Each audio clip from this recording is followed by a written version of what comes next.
The original plan was to review Birds of Prey, but theaters are now closed until further notice, so until I find it online, my channel will be filled with other random shit. A while back, I made a video ranking the MCU movies, but since then, I've revisited the franchise and rewatched some movies and realized that my opinion back then was just fucking wrong.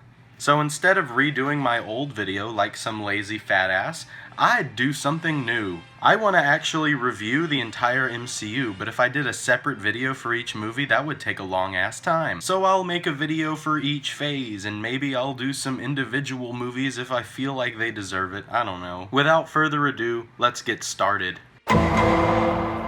So 2008 was a monumental year for comic book films, mainly because of Dark Knight, which is obviously a masterpiece. It was so good, in fact, that most people forgot Iron Man also came out that year. Iron Man is fucking great. I wouldn't call it a masterpiece or anything, but if the movie wasn't as good as it is, then the rest of the MCU would have been a total failure. Luckily, they got a creative mind behind the universe that they crafted, an awesome director behind the camera, and Robert Downey Jr. This man was born to play Tony Stark. He is Tony Stark. I can't picture anybody else playing him as well as Robert Downey Jr. did. He can deliver the comedic scenes perfectly. He can also deliver the serious scenes perfectly. All of the other actors were great too. They're also flushed out and understood. That's because the writing here was treated with care. Watch this scene. The best thing about Tony is also the worst thing. He's always working. Boom. Perfect. It only took the writers 10 seconds to show me what kind of person that Tony Stark is. And they did it in a clever way that made me laugh. See now, if this were a DCEU movie, right now we'd be listening to a voiceover by some black bitch and she'd tell us, Tony Stark, he's a billionaire, but he's kind of a slacker and a jerk and a womanizer. Jon Favreau's like, fuck all that shit, we're gonna make a real film. The action here's really good too. 90% of it is in the second half, but it's set up so well. Because even though the first half is slower, it's super engaging and intense. I love a good origin movie that can take its time developing the protagonist. I have some issues with the movie.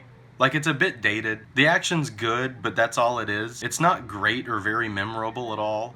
The villain's pretty generic. He's just a bad version of the main hero. Yeah, like we haven't seen that before. He does have some good scenes. Like here, when the bad guy comes inside of Robert Downey Jr. Oh wait, that came out wrong. When the bad guy comes into Robert Downey Jr.'s house, the scene's good. The final battle's alright.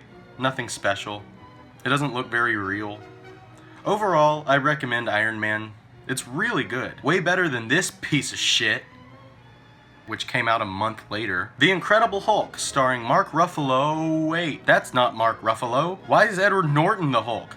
Oh yeah, this was way before they casted Mark Ruffalo, and they had someone boring play Bruce Banner. Nothing against Ed Norton as an actor, he's Oscar-worthy in American History X. He's great in Fight Club, he's great in Birdman, he's just fucking great. But you cannot tell me that he fits the role of a scientist. He's only good when he's playing someone crazy or a piece of shit. But here he's just boring. That's this movie's biggest problem, it's so boring. Everything's boring. I don't give a flying fuck about Liv Tyler, or Rigatoni, the random Italian pizza man, or the dude from Holes. Oh wow, look, he's turning into something. I can't wait to see where this goes. Oh, you're never gonna mention it again. Okay. Pretty much, Bruce Banner turns into the Hulk 3 times this whole movie, and one of those times you don't even get to see Hulk. The fight's completely over by the time the light reveals his poorly rendered CGI face, which we see for a couple of seconds, and then he's Bruce Banner again. Why do I want to see him instant messaging someone for 30 minutes? There's nothing interesting about that. Oh, you're gonna chase some plants? Who actually wants to see this shit? Then when the Hulk finally does come out, he looks terrible. Like a cartoon mixed with live action. Like this is basically Space Jam featuring the Hulk. The end of this movie, even though it looks totally fake and none of it makes any sense, it's the best part of the movie. When the Hulk fights Abomination, it basically gives me what I've wanted for the past 70 minutes. This fight is intense. The Hulk gets choked out. They stab each other. The Hulk uses cars as boxing gloves and beats the shit out of Abomination. Yeah, the CGI sucks. It looks like a cartoon, but at least it's a semi-entertaining cartoon. So yeah, in the end, the Incredible Hulk was certainly not incredible, but I guess it wasn't an Abomination either. So Iron Man 2 came out, and most of us were really excited. I left the movies really disappointed, but in 2010 I was just too young to understand why. Upon revisiting it as an adult, I've come to the conclusion that it's because the movie fucking sucks! Not just in comparison to the first Iron Man, but comparison to films in general. They try to cram just way too much in here, while essentially just recreating the first movie. Tony Stark is an arrogant jerk who has to pay for it in some way, and then ends up inventing something new to save his life. All while businessmen want to make money off of the Iron Man suit, so they come up with an overly complicated plan that makes no sense, and that leads to a big showdown that lasts about 2 minutes at the end of the movie. Except now there's 2 bad guys, and now there's 2 Iron Mans. Iron Men. Black Iron Man is now White Iron Man's sidekick, okay? And if all of this recasting in the MCU wasn't confusing enough already, they recast Terrence Howard with Don Cheadle. These guys don't even look alike. I'll give them that though. I do prefer Don Cheadle as an actor over Terrence Howard, so that's pretty cool, I guess. But this movie just has so much going on, and it's all so confusing. The action's good. It doesn't really feel like they've improved upon the first one, but it's not worse. It's about the same. The best action scene is the one with Black Widow, but I'm not here for Black Widow. I want to see Iron Man kicking some ass. This movie is just too busy trying to set up the Avengers. It's so busy setting up the Avengers, in fact, that it completely forgot to be a good movie on its own. Sadly, this is the movie that started the trend of wasting screen time to set up future movies. Come spend more money to see the next one. That'll be the good one. So Thor came out. Let me start out by saying I don't hate this movie. It exists. You can put it on a TV and watch it. It's just fucking boring. There's like nothing to say about it. It's funny. It's not always funny, but it has its funny parts. This drink, I like it. I know, it's great, right? Another! I need a horse! We don't have horses, just dogs, cats, birds. And give me one of those large enough to ride. Do you want to know the real reason this movie made money? Why does every comic book movie director think that this is so important? Most of the audience is guys. So where's Natalie Portman getting it on with Mila Kunis? Most of the people watching this would rather see that. Loki's in it. He isn't interesting yet though. He's kind of boring in this movie actually. There's just way too many Dutch angles, and I don't know why they felt the need to tilt the camera so much, but they did. The acting's okay, the action is okay, the visuals are good. I'll give Thor this. It's better than Captain America. Oh yeah, I guess I just fucking hate everything. No, in reality, I don't hate Captain America. It's fine. It's not as fine as Thor, but it's finer than Iron Man 2. It's just fine. The first half of this movie, when he's tiny Steve Rogers, is when this movie is actually good. I enjoy the time period.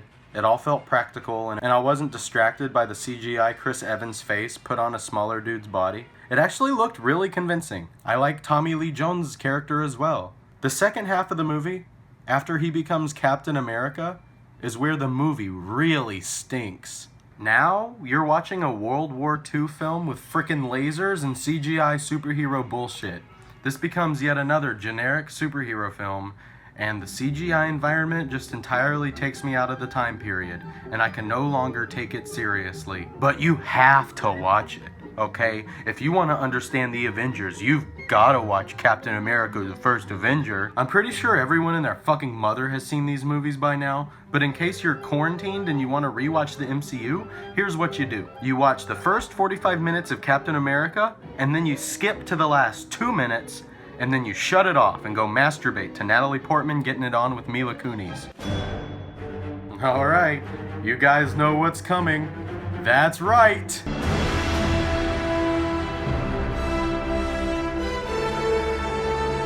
The Avengers is most comic book fans' favorite movie, or at least one of them. But what do I think? You know I don't give a shit if I hurt your feelings, especially comic book movie nerds. And to be honest, I don't think The Avengers is good. I think it's fantastic. People need to stop nitpicking little shit and just enjoy the movie. It's a lot of fun.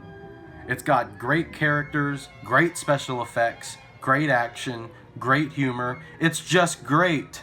It is definitely the best part of Phase 1. Iron Man started the MCU, but in my opinion, the Avengers is what set it on its course to be as successful as it is today. This movie made Loki interesting and hilarious. Before this, he was a generic bad guy, but this movie made him one of the best bad guys we've ever seen. It's not a perfect movie.